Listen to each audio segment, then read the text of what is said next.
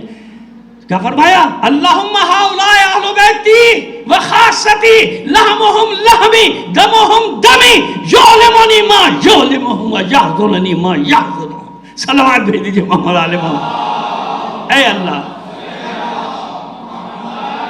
اے اللہ ہے ہمارے رب، یہ میرے اہل بیت. تو سمجھ میں آ گیا ہم نہیں کہہ رہے ہیں، یہ آپ کی روایتیں ٹھک سے ٹھیک دے دیا. آپ نے کہا ہوگا یا تو یہ ہو گیا کہ وہاں کا بھی کوئی یہ بیان کرتا ہے اس کے پیچھے پڑ جاتے ہیں کہ تو نے یہ بیان کیوں کیا. اس نے کہا اپنی کتاب سے پڑھو گا، اپنی کتاب میں تھا تو نے پڑھا کیوں. ان کو مارتے ہیں، قتل کر دیتے ہیں، آپ کو نہیں معلوم. تاریخ بھری ہوئی ہے. اگر اس ٹاپک پہ چلا جاؤں گا نام انگلیوں پہ گنانا شروع کر دوں گا جن میں بڑے بڑے امام شامل ہیں. اس جرم میں امام نسائی، چلیے نام لے دیا میں نے، امام نسائی کو اس جرم میں مار دیا گیا کہ علی کی فضیلت میں انہوں نے پوری ایک کتاب لکھ دی تھی، خصائص حیدریہ یا خصائص علویہ یا خصائص علی، تینوں نام ہے. کتاب ایک اب بھی ملتی ہے میرے پاس، 3-4 نسخے اس کے موجود ہیں، مختلف جگہوں سے چھپے ہوئے 3-4 نسخے ہیں میرے پاس. مار دیا انہوں نے اپنے امام کو. تم نے کہا بھائی اپنی کتابوں سے لکھ رہا ہوں، سب کے لیے اس نے لکھی تھی خصائص فلاں خصائص فلاں، علی کے بارے میں لکھی، پیچھے پڑ گئے، در بدر ہوتے رہے. اتنا مارا تھا تشدد سے بیچارے کی جان چلی گئی، مر گئے. تو یہ حالت ہے. تو وہاں کے لوگ بولتے ہوئے بھی ڈرتے کہ بولے کیسے، ہمیں تو معلوم ہے لکھا ہے لیکن ماریں گے ہمیں پکڑ کے. تو کیوں تم نے ان کو اتنا بھر دیا، پہلے ان کو اتنا بھر کیوں دیا؟ اب سمجھ میں آئی یہ بات. اس لیے ہمارے یہاں کیا شرط ہے؟ معصوم اور عصمت کی دلیل یہ آیت. اور دلیل اگر اور کوئی ہوتا تو وہی شامل ہوتا. آپ کیا موجود ہے کہ بس یہ 5. ہم پنجے تنے پاک نہیں کہتے بھائی. اب ایسے مجازن کوئی کہہ دیتا ہوگا سن کے، یہ پنجے تنے پاک کی اصطلاح آئی کہاں سے؟ یہ پنجے تنے پاک کی اصطلاح آئی وہاں سے ہے، کیونکہ ظاہر عربی میں یطہرکم تطہیرا کا کیا ترجمہ کریں؟ جب یہ طے ہو گیا یہ 5، تو ان کا یہ پنجے تنے پاک کا باقی پاک نہیں ہے کیا؟ تو جواب میں وہی آیت پیش کر دی باقی پاک نہیں ہے، بے شک پاک ہوں گے، لیکن جیسا کہ پاک کرنے کا حق ہے، اگر سب پاک تھے اس طرح سے پاک جیسے پاکیزگی کا حق ہے، تو پھر پروردگار عالم نے اہل بیت کو اس آیت تطہیر کے ساتھ مخصوص کیوں کیا؟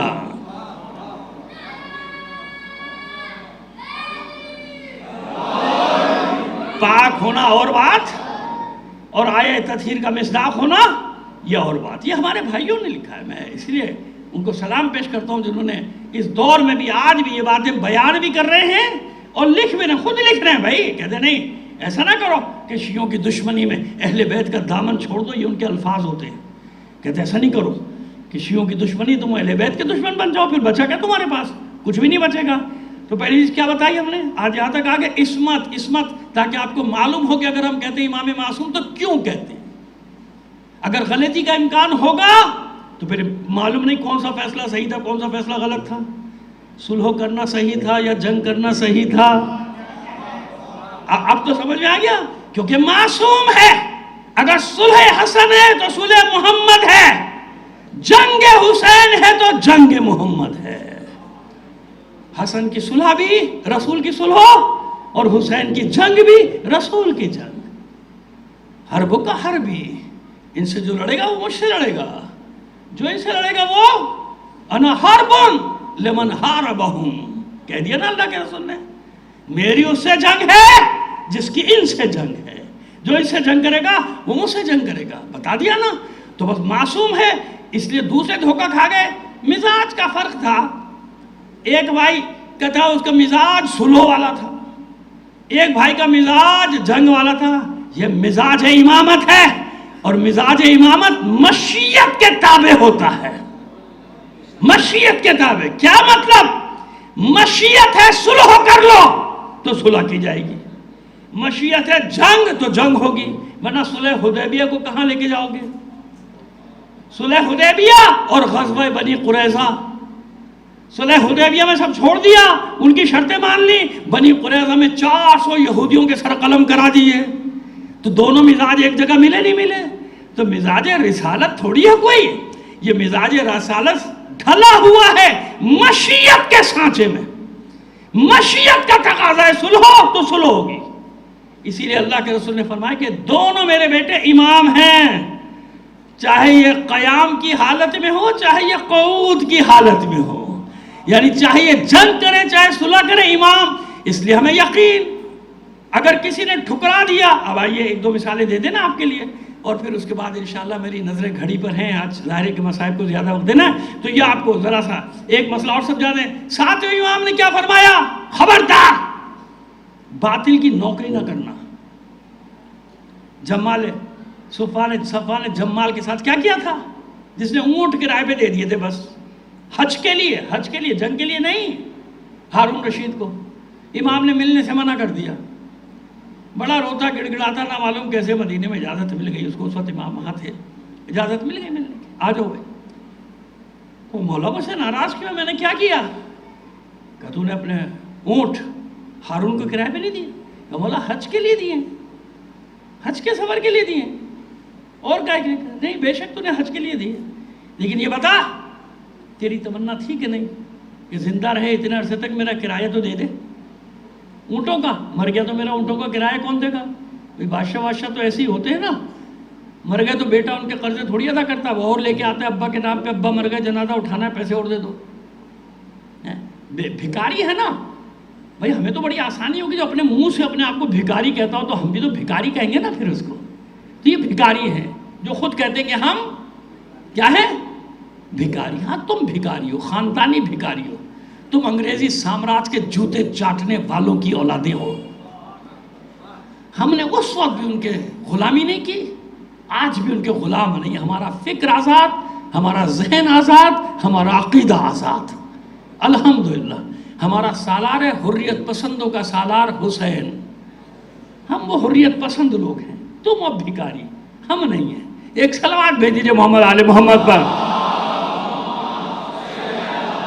تو کا انتظار ہے؟ تمنا کی تو نے یار. اچھا لاؤ بیٹا ایک اور دانہ لگا دو تو میں پانی پی لوں. جزاک اللہ.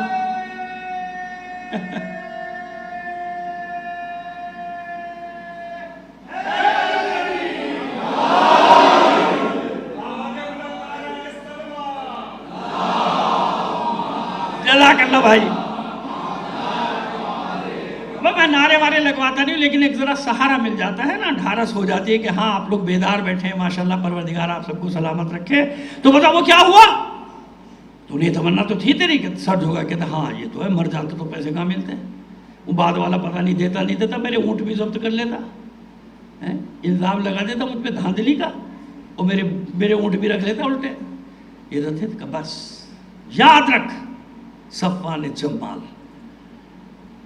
ظالم حکمرانوں کی ایک لمحے کی زندگی کی تمنا کرنا بھی گناہ. ایک لمحے کی زندگی کی تمنا کرنا بھی معصیت ہے، گناہ ہے. خبردار. کہتا آئندہ نہیں. اس نے سارے اونٹ بیچ دیے اپنے کہ میں نہیں کروں گا. ہارون نے بلایا جب معلوم ہوا اگلے سال کیا ہوا. اب دیکھیے شناخت، ایسے تو نہیں اس نے 50 سال حکومت کی، ایسے تو نہیں بادل کے ٹکڑے کو دیکھ کر کہتا تھا کہ جہاں بھی برسے گا ہارون کی حکومت میں برسے گا. نہ وہ بادل رہا، نہ وہ قصر رہے، نہ وہ ہارون رہا، کچھ نہیں رہا. رہے تو وہ رہے جنہیں انہوں نے زہر دے دے کر شہید کیا تھا. ہے نا، یہ اللہ کا نظام ہے، اللہ کا نظام. اس لیے مومنین کو سمجھاتا ہوں کہ نہیں، اور جو خاص طور پہ خاص مقامات ہوتے ہیں کہ نہیں ایسا نہ کرنا، قوموں کے سودے نہ کرنا، ضمیر کے سودے نہ کرنا، دین کا سودا نہ کرنا، ملت کا سودا نہ کرنا.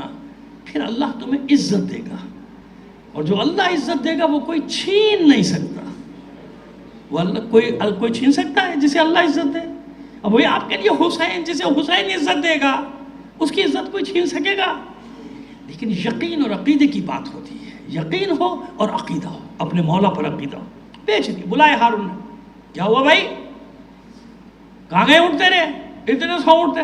تو میں نے بیچ دیا، دوسرا کاروبار کرو. کیوں بیچے؟ کہ بس اس میں فائدہ نہیں ہو رہا تھا. کہتا میں جانتا ہوں. دیکھیے اب شناخت، ایسے تھوڑی حکومت کر رہا تھا. شناخت جملہ کیا کہتا ہے؟ وہ کہتا ہے میں جانتا ہوں یقیناً تیرے امام نے تجھ سے کہا ہوگا کہ بیچ دے اور ہارون کو کرائے پہ نہ دے. کہتا نہیں. کہتا ہاں چھوڑ، پہلے تیری جاں بخشی چھوڑ دیا تجھے، لیکن جانتا ہوں میں تو نے اسی لیے تاکہ مجھے کرائے پہ نہ دینا پڑے، اتنی وہ شناخت تھی اس کو ہے۔ اور اسی امام نے علی بن یقطین کو کیا کہا؟ رہو اندر، ہے نا؟ یا تو اس مقام پر ہو جو علی بن یقطین کا عقیدہ ہے اتنا مضبوط، اور اس کی بھی شرط کی جانتے ہیں کیا رکھی تھی؟ بڑے واقعات ہیں، نہیں سنانا چاہتا، ایک جملہ کہہ رہا ہوں۔ اس کی شرط یہ رکھی تھی کہ علی بن یقطین یاد رکھنا اس کا کفارہ ہے، اس کا کفارہ ہے، یہ جو تو اس کا وزیر ہے، وزیر اعظم نہیں تھا، اکثر ہمارے لوگ کہتے تھے وزیر اعظم وغیرہ نہیں تھا، خزانے پر تھا، کبھی وزیر خزانہ تھا، کبھی مشیر تھا، یہ سب عہدے اس کے پاس نہیں، یہ تاریخ ہے۔ اب وہ کہتے ہیں ممبر پہ تو پڑھتا چلا جاتا ہے وزیر اعظم وزیر اعظم وزیر اعظم، وہ وزیر اعظم اور تھے، سب کے نام ہیں تاریخوں میں۔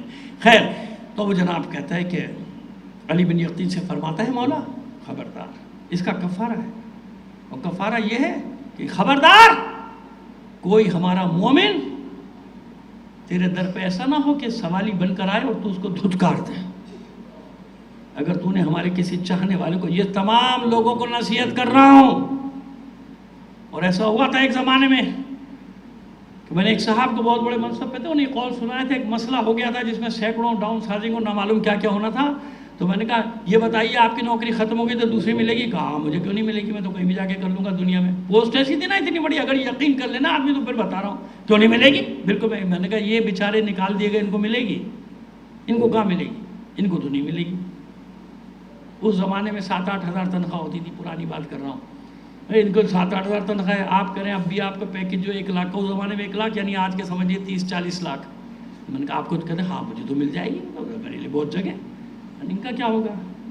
پھر میں نے ان کو یہ روایت سنائی تھی کہ کفارہ یہ کام کر جاؤ، اور وہ بھی واقعی اللہ ان کو جنت نصیب کرے، کروٹ کروٹ، نام نہیں لینا چاہتا، نہ شہر بتانا چاہتا ہوں، تو وہ اس مرد خدا نے، اس مرد مومن نے وہ کام کیا کہ کم از کم اس کی کیپیسٹی میں جو 700-800 تھے ان سب کی نوکریاں بچا گیا، خود چلا گیا۔ اور جانتے ہیں اللہ نے اس سے بڑا منصب دیا، اللہ نے دوسری جگہ اس سے بڑا منصب دیا، میں تو کہوں گا مولا نے دے دیا، کیونکہ مولا کے نام پہ کیا نا، سمجھ میں آ رہی ہے بات؟ کفارہ کیا تھا؟ کوئی مومن ہمارا خالی ہاتھ نہیں جانا چاہیے، ایسا نہ اسے دھتکار دیا جائے۔ اور ایک ایسا واقعہ ہوا تھا تو مولا نے ملنے سے انکار کر دیا تھا کہ جب تک میرا چاہنے والا تجھے معاف نہیں کرے گا میں تجھ سے نہیں ملتا ہوں۔ یہ تفصیلی واقعہ ہے لیکن میں عرض کر رہا ہوں۔ اچھا، 7واں امام یہ کہ خبردار نوکری نہیں کرنی۔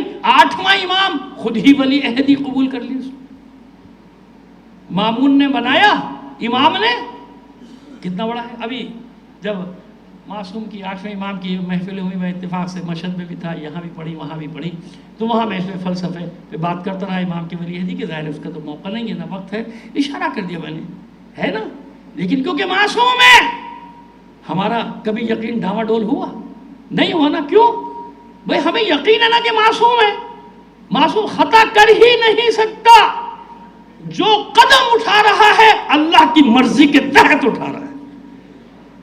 اس لیے امامت کا عقیدہ ہمارے یہاں اصول دین، اگر یہ امامت کا عقیدہ نہ ہوتا تو ہم بھی در بدر ٹھوکریں کھا رہے ہوتے ہیں۔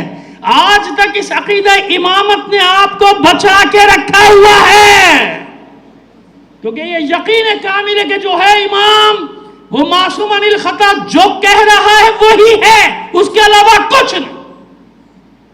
تو اللہ کے رسول نے نصب کیا کہ نہیں؟ زندگی رہی، یہاں سے کل آغاز کریں گے۔ میں نے عرض کر دیا مصاحب کو زیادہ وقت دینا ہے، آج سے مصاحب کی تاریخیں شروع ہوگی۔ کیسے معلوم ہو کہ ہاں بھائی علی ہی پہلے امام ہیں؟ وہ تو ہم کہتے ہیں نا، اپنے بچوں کو بھی یاد کراتے ہیں، یاد کرا لینا چاہیے، اور کراتے ہی ہیں سب ماشاءاللہ، لیکن یہ دلیل کیا ہے؟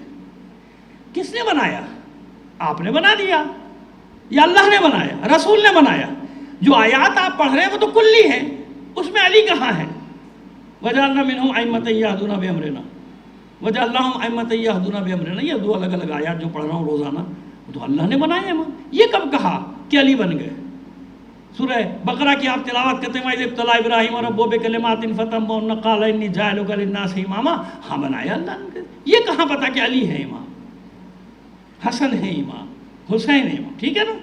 انشاءاللہ زندگی ہے، کل یہیں سے آغاز کریں گے کہ دو طرح سے اللہ کے رسول نے نصب کیا، نصب، امامت کو نصب کیا، ہے نا وہ سورہ انشراح بسم اللہ الرحمن الرحیم علم نشرح، اب اچانک یاد آ گیا تو زبان روکوں گا نہیں. بسم اللہ الرحمن الرحیم علم نشرح لک صدرک ووضعنا عنک وزرک الذی انقض ظہرک ورفعنا لک ذکرک فإن مع العسر یسرا ان مع العسر یسرا فإذا فرغت فانصب وإلی ربک فرغب. اے حبیب، شروع کی آیت کا ترجمہ بعد میں پیش کر دیں گے، ابھی بس کیونکہ ختم کرنا ہے بات کو. فإذا فرغت فانصب، جب فارغ ہو جائیں کس چیز سے بھائی؟ کائے سے فارغ ہو جائیں؟ یعنی کار رسالت. فإذا فرغت، جب اپنا ذمہ داری جو آپ کو دی گئی اس سے فارغ ہو جائے، کار رسالت انجام دے دیں، دین کامل ہو جائے، مکمل ہو جائے، فانصب، تو بس نصب کر دیجئے، نصب کر دیجئے اس چیز کو جس کا آپ کو حکم دیا گیا. تو بتاؤ نا کہ کار رسالت انجام دینے کے بعد، اقرار لینے کے بعد اللہ کے رسول نے کسے نصب کیا تھا؟ کون تھا جسے نصب کیا تھا؟ فَإِذَا فَرَغْتَ فَانصَبْ. جب فارغ ہو جائیں کار رسالت سے پھر یہ کام کیجئے گا. تو تلاش کیجئے نا سرکار تاریخوں میں کہ کار رسالت سے کب فارغ ہوئے، کب لوگوں سے اقرار لیا تھا. بتاؤ تم تک میں نے پہنچایا کہ نہیں پہنچایا جو آیا تھا؟ ہاں پہنچایا، سارے احکام پہنچا دیے، دین پہنچا دیا. الیوم اکملت لکم دینکم، گواہی دے رہا ہے نا قرآن. تو پھر اس کے بعد کیا پہنچا؟ یہ حجت الوداع کی آیات ہیں ساری. بھئی کیا پہنچا اس کے بعد؟ اب خاموش، اب زبانیں بند رہیں گی. ڈھونڈو نا کہ حجت الوداع میں جب دین مکمل ہو گیا اس کے بعد کیا پہنچایا. یہ ساری دلیلیں ہی تو دینا ہے کل سے انشاءاللہ. فَإِذَا فَرَغْتَ فَانصَبْ، کار رسالت انجام دینے کے بعد یا ایھا الرسول بلغ ما انزل الیک من ربک فَإِن لَمْ تَفْعَلْ فَمَا بَلَّغْتَ رِسَالَتَهُ. یعنی کار رسالت پورا ہو چکا، لیکن اگر یہ نصب نہیں کیا، یہ پیغام نہیں پہنچایا تو کار رسالت انجام ہی نہیں دیا. ختم ہو گئی بات. یہاں جہاں ختم کر رہے ہیں یہیں سے انشاءاللہ آغاز کریں گے. زندگی رہی کل کی گفتگو کا بات واضح ہو گئی. اس لیے امامت کا عقیدہ ہمارے یہاں کیا ہے؟ عصمت کے ساتھ مشروط.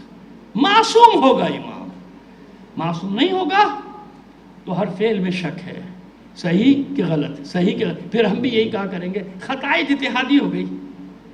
معاذ اللہ آج تک کسی امام کے لیے سنا آپ نے ہمارے نہیں. جہاں خطائیں ہوئی ہیں نا وہیں پہ یہ اصطلاح ہے. جب کیا کریں تعویل کہاں سے؟ ان کو خطائے اجتہادی میں ڈال دو، اس کھاتے میں ڈال دو، خطائے اجتہادی کی معذرت کے ساتھ. لیکن ہے نا ہمارے یہاں تو ایسا نہیں. امام معصوم، جو فیصلہ کر رہا ہے وہی حق. حسن صلح کر رہے ہیں، اگر مزاجوں کا فرق ہوتا تو حسین کہتے بھائی آپ صلح کیجئے میں تو لڑوں گا. جوان تھے نا اس وقت، تو اور زیادہ جوان تھے بھائی 40 ہجری میں. لیکن نہیں، حسن امام ہے، حسین کا بھی امام ہے. اس وقت حسین کا بھی امام ہے نا. بس یہی بتا رہے ہیں حسین کے نہیں. اگر مزاج کی بات ہوتی تو میرے ساتھ بہت ہو جاتے. جو ناراض ہوئے امام حسین السلام سے ہو گئے تھے نا، ناراض، حملہ تک کر دیا تھا خیمے پہ. بھائی تاریخ ہے ساری. تو ان کو لے کے امام حسین چلے تھے میں تو لڑوں گا. جب 72 کے ساتھ لڑے تو وہاں تو 3-4 ہزار مل جاتے آپ کو لڑنے والے. نہیں، ایسا نہیں. جانتے کہ جو میرا بھائی کر رہا ہے یہی حکم خدا ہے، یہی مشیت الہی. اچھا اگر کربلا میں امام حسین کی جگہ امام حسن ہوتے تو کیا ہوتا؟ کچھ اور ہوتا. یزید سے صلح کر لیتے، ابن زیاد سے صلح کر لیتے، پسر سعد سے صلح کر لیتے. نہیں نا، مزاج نہیں. مزاج امامت تو تابع ہوتا ہے مشیت الہی کے. مشیت الہی، وما تشاءون الا ان یشاء اللہ. یہ کچھ چاہتے ہی نہیں مگر وہ چاہتے ہیں جو ان کا اللہ چاہتا ہے. یہی مشیت ہے جو حسین کو کربلا لے کر آئی ہے. آپ دیکھیں کہ عجیب مناسبتیں کتنی ہیں. کربلا میں نہ اللہ کا رسول ہے، نہ علی ہے، نہ حسین کی ماں ہے، نہ بھائی حسن ہے. لیکن واقع کربلا ایک ایسا واقعہ ہے کہ ان میں سے ہر ایک نے واقع کربلا میں شرکت کی ہے نا، کی ہے. دیکھیں ابھی انشاءاللہ 2 دن بعد زندگی رہی پڑھیں گے نا جناب عباس علمدار کے مصائب، مگر ایک جملہ بتا رہے ہیں، اتنے بیٹے ہیں نا مولا کے، لیکن ایک بیٹا مانگا ہے کس لیے؟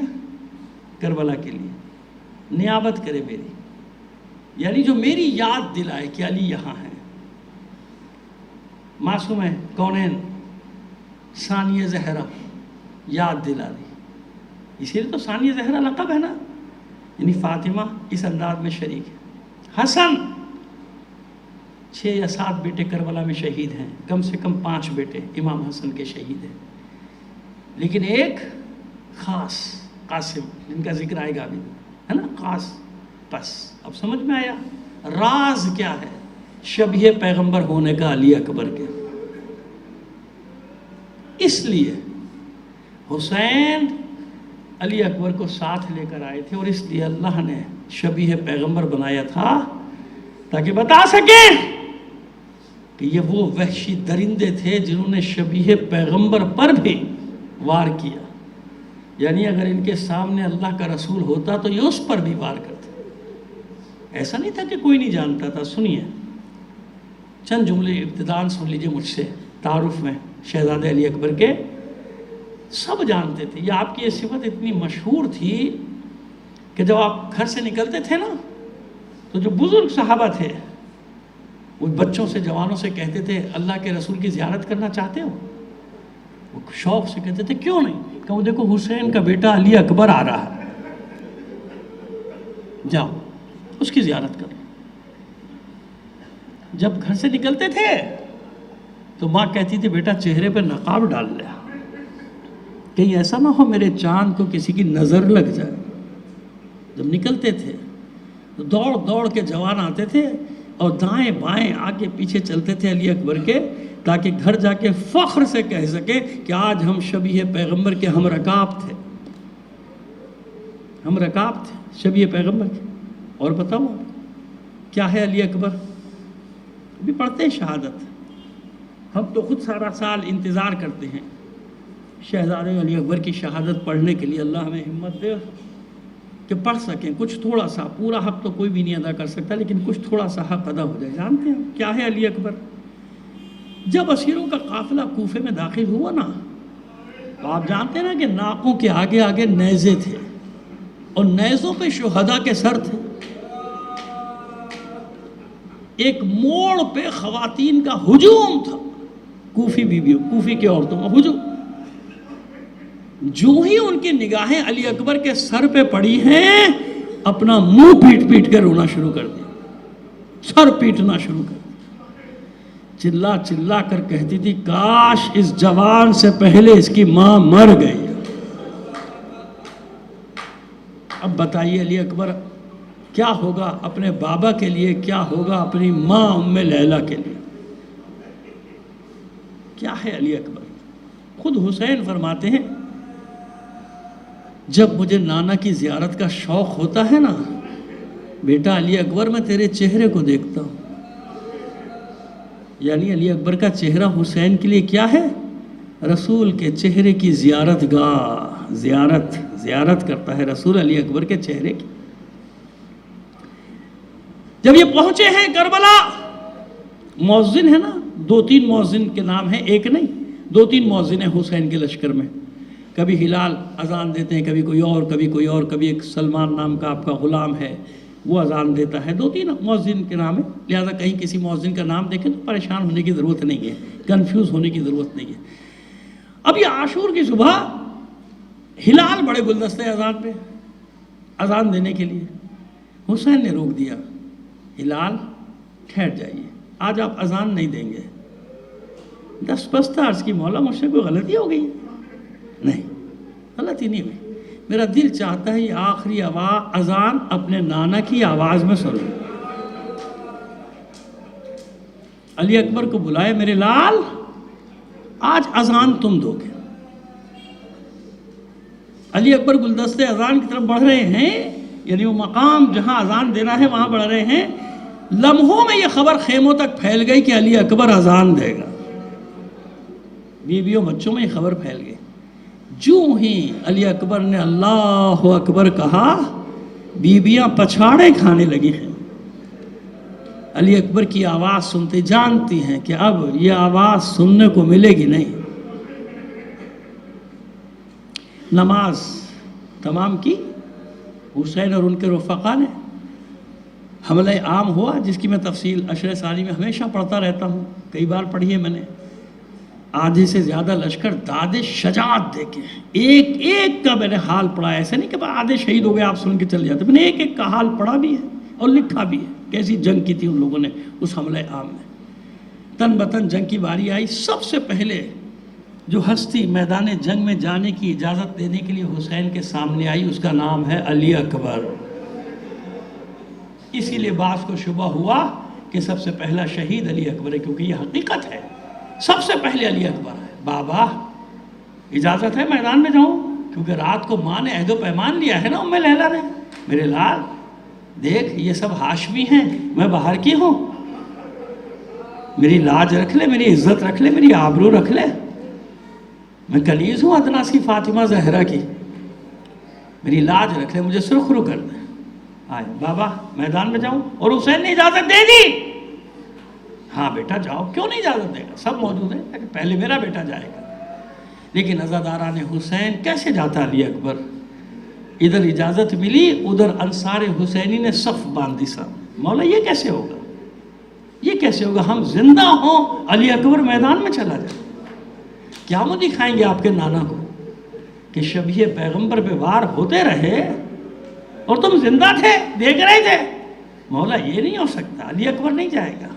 جب تک ایک بھی ناصر زندہ تھا علی اکبر کو میدان میں نہیں جانے دیا. جب انصار حسینی اپنا وعدہ پورا کر چکے پھر علی اکبر آئے. بابا میدان میں جاؤں؟ ہاں بیٹا جاؤ. اب اولاد عقیل و جعفر سامنے آ گئی. اے چچا جان، اے ابن ام، یہ نہیں ہو سکتا کہ ہم زندہ ہوں، علی اکبر میدان میں چلا جائے.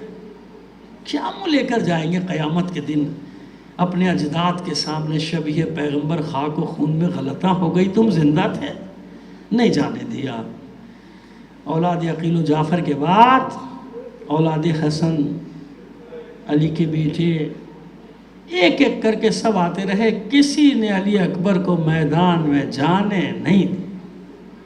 کاش کاش اے انصار حسینی، آپ پر ہماری جانیں قربان، ہمارے ماں باپ قربان، ہمارے بچے قربان. کاش آپ میں سے 2-3 افراد رک گئے ہو. سنو کیوں، اب بتاتا ہوں.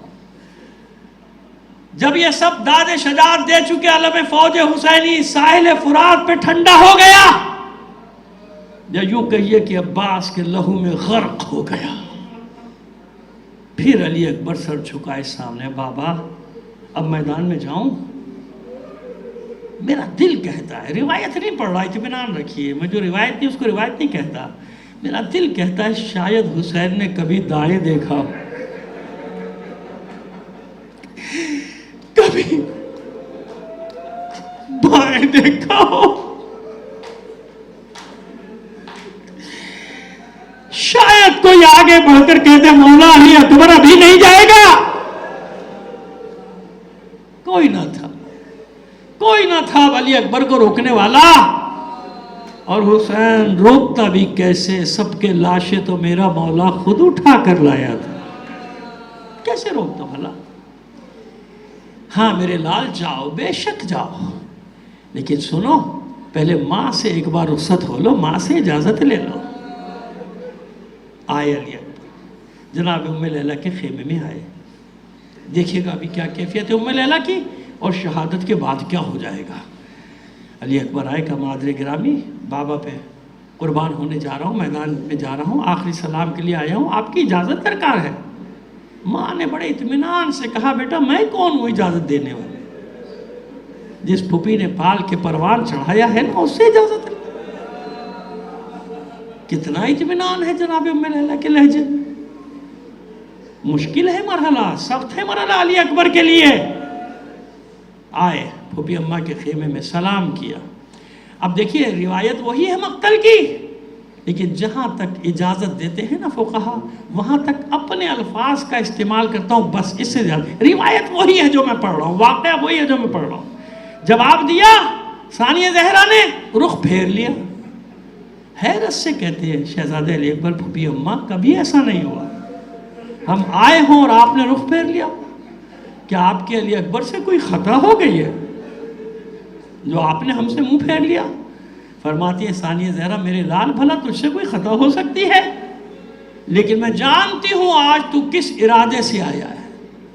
علی اکبر تیری جوانی بچانے کے لیے تو میں نے اپنے اون و محمد کو قربان کر دیا، تجھے کیسے جانے دوں میدان میں؟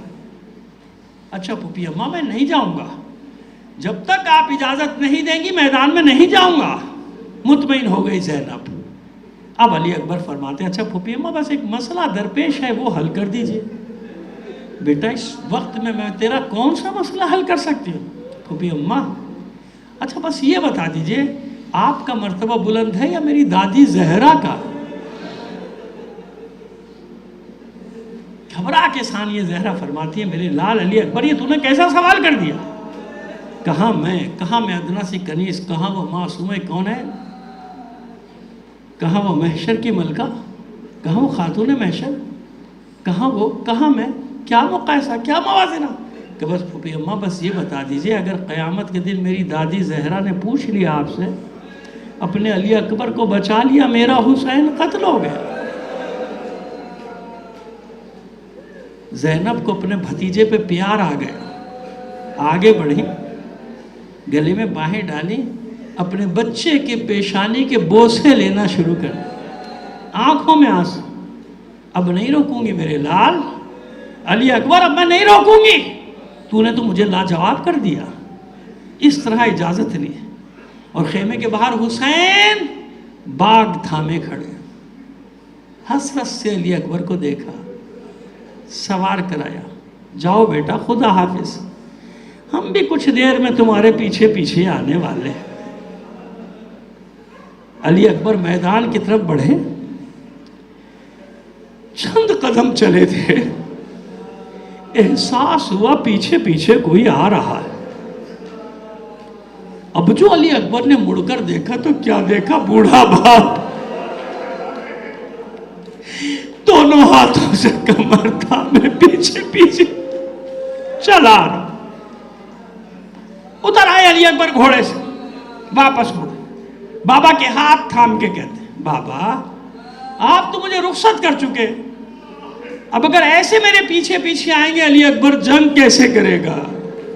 بس یہ وہ وقت موقع ہے کہ حسین نے بےتاب ہو کر علی اکبر کو اپنی آغوش میں لے، جس کو کہتے ہیں کہ بیچ لیا سینے سے لگا، وہ کہتے ہیں میرے لال علی اکبر تیرا کوئی تجھ جیسا بیٹا ہوتا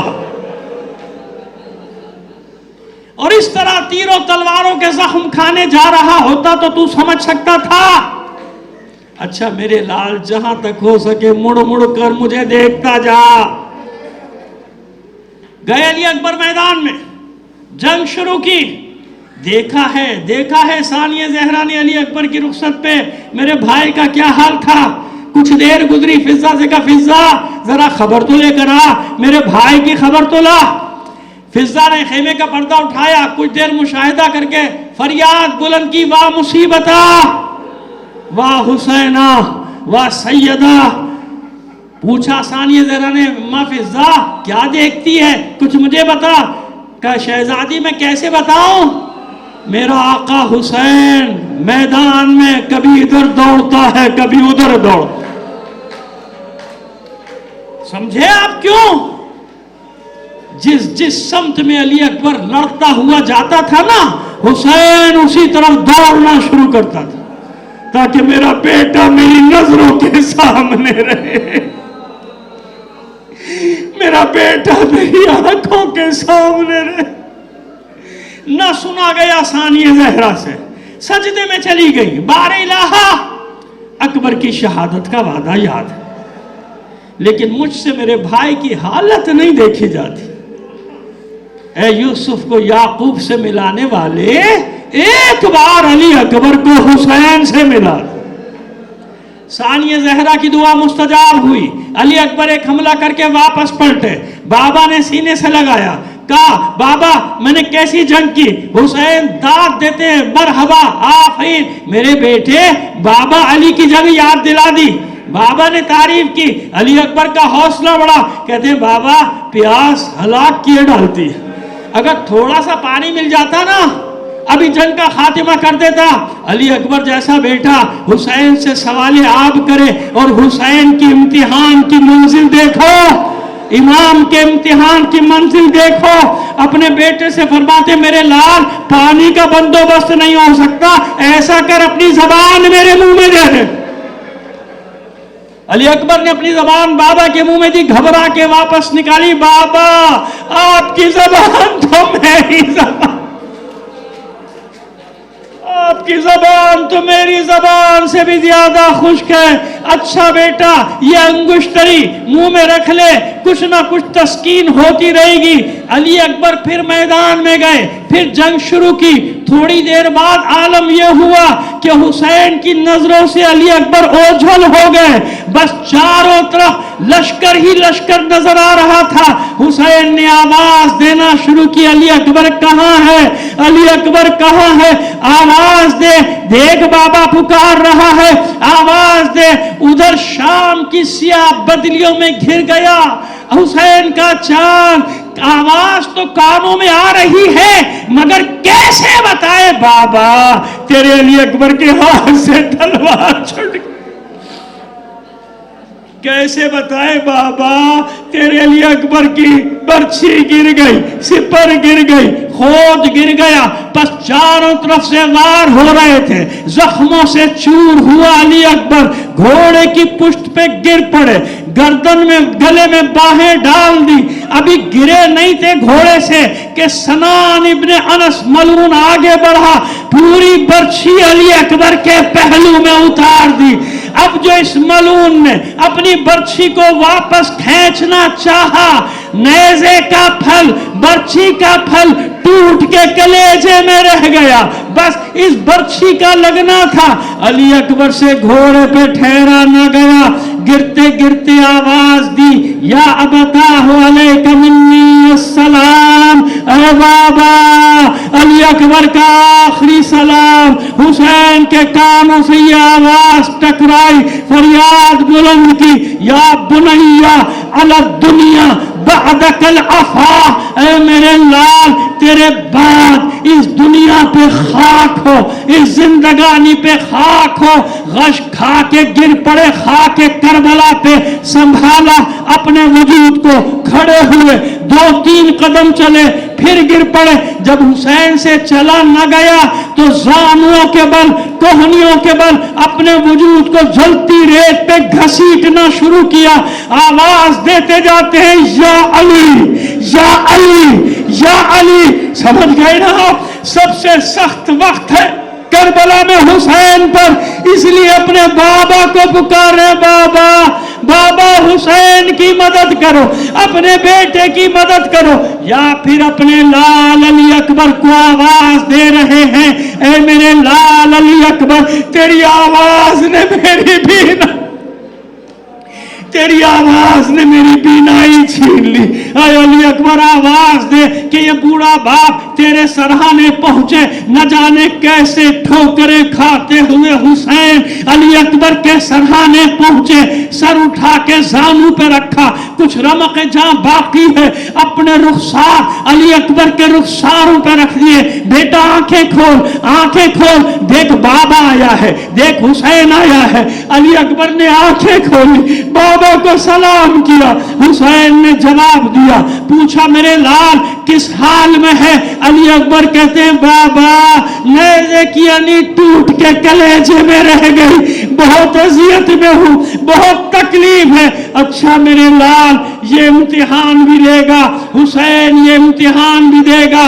علی اکبر کو جلتی ریت پر لٹا دیا، دونوں گھٹنے زمین پر، ایک ہاتھ علی اکبر کے سینے پر، دوسرا کلیجے میں برچھی کا پھل نکالنے کے لیے۔ مجھے یقین ہے نانا بھی آ گیا ہوگا، بابا بھی آ گیا، بھائی بھی آ گیا، ارے ماں تو مدینے سے ساتھ ساتھ چلی آ رہی تھی، ماں تو کربلا میں موجود تھی۔ اللہ اکبر کہا، اب جو برچھی کا پھل کھینچا کلیجہ ساتھ نکل آیا، ادھر کلیجہ نکلا ادھر علی اکبر کا دم نکل گیا۔ حسین نے ساری طاقت جمع کی، علی اکبر کے لاشے کو اٹھا لیا، اٹھا تو لیا مگر حسین سے چلا نہ گیا، رکھ دیا لاشا، سر تھام کے بیٹھ گئے، سر تھام کے بیٹھ گئے، گنج شہیدہ کا رخ کر کے آواز دی، میرے شیر ہو، مجھ سے علی اکبر کا لاشا، مجھ سے علی اکبر کا لاشا نہیں اٹھتا، میری مدد کرو۔ خیمے کا رخ کر کے آواز دی، اے اطفال بنی ہاشم آؤ، مجھ سے علی اکبر کا لاشا نہیں اٹھتا۔ حسین کی آواز خیموں سے ٹکرائی، خیموں کے پردے اٹھنا شروع ہوئے، چھوٹے چھوٹے بچے واہ حسینہ واہ حسینہ کہتے دوڑے قتل گاہ کی طرف۔ ادھر حسین نے اپنے دونوں ہاتھ علی اکبر کی باہوں میں ڈالے، علی اکبر کے لاشے کو گھسیٹنا شروع کیا، بچوں کی مدد سے لاشا پہنچا خیمہ گاہ میں، لاشا پہنچا خیمہ گاہ میں، بیویاں ماتم کر رہی تھی۔ ثانیہ زہرا نے نظر دوڑائی، علی اکبر کی ماں ام لیلا نظر نہیں آئی، فضہ سے کہا فضہ جا علی اکبر کی ماں کو تو لے کر آ۔